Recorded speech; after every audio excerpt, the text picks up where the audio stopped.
Moi, je me rappelle quand j'étais ado et qu'on me posait la question assez basique et semble-t-il banale. Coucou, comment ça va? En fait, je me rappelle que la plupart du temps, je n'arrivais pas à répondre, à le savoir. C'était vraiment impossible pour moi de savoir si j'allais bien ou mal. Moi, je me sentais être là, présente, et c'est-à-dire ni être bien, ni être pas bien, ni être très bien, ni être très mal. J'étais les deux à la fois et j'étais plutôt dans un état d'être. Un état en fait qui transcende les deux et en fait finalement qui ne se pose pas la question. Juste un état où je suis. Mais à ce moment-là, adolescente, quand on s'interroge sur la vie, sur soi, évidemment sur sa propre vie et de fait sur la relation, parce qu'on est en train d'apprendre l'autre, je ne comprenais pas à ce moment-là tout l'enjeu.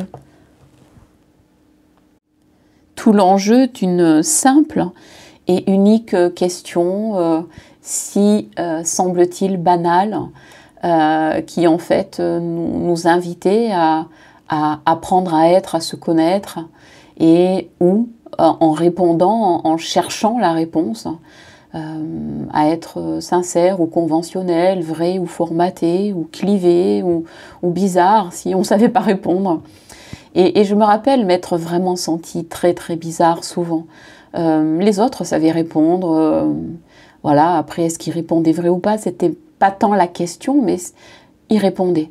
Et moi j'étais j'étais presque dans l'incapacité. Alors bien sûr, à l'adolescence, pour être aimée, pour être acceptée, pour être reliée aux autres, pour être reconnue, et comme beaucoup, en tout cas, j'ai joué le jeu de me conformer, en tout cas, plus ou moins.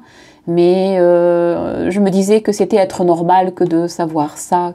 Voilà, même si quelque chose en moi me disait non, mais en fait ça va pas, parce qu'en plus la plupart des gens disent que ça va, alors que c'est pas du tout conforme à leur état d'être, à leurs pensées, à leurs émotions. Ils sont vraiment que dans le regard des autres, ils sont même coupés d'eux-mêmes, mais voilà, c'est une question qui m'a quand même beaucoup interpellée. Parce que bien évidemment, derrière cette ultime question de comment ça va, il y a comment je vais, ce que je vis, qui je suis. Et comme une invitation de longue date à répondre à travers ce comment ça va, mais est-ce que je deviens qui je suis? Et est-ce que je me donne la possibilité, pas forcément d'y répondre, mais de laisser faire le processus librement?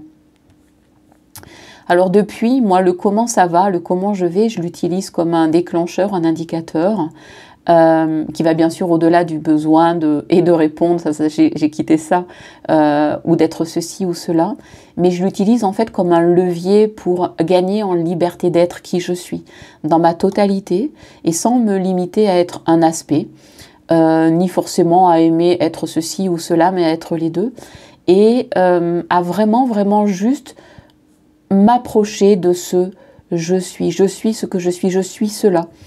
Et je dirais à m'apprivoiser, à m'approcher, c'est-à-dire à passer de comment ça va à simplement qui je suis. Et puis des fois dans ma tête, il y a cette petite phrase qui résonnait souvent à l'adolescence, qui vient me faire sourire et qui me dit oui, franchement, au commencement, tout était si simple, tout était si simple. Et il m'arrive de poursuivre en disant, en fait, oui, tout est à nouveau simple. Il suffit de prendre le comment ça va avec un sourire et puis dire, ok, c'est une invitation. Ce n'est que pure invitation à aller dans ta nature, dans ta vérité, dans ton authenticité, à travers le je suis cela, je suis ce que je suis. Et à pouvoir aller peut-être trouver une forme de réponse, en tout cas une émanation de ce je suis. Et peut-être que l'émanation est la meilleure réponse, peut-être.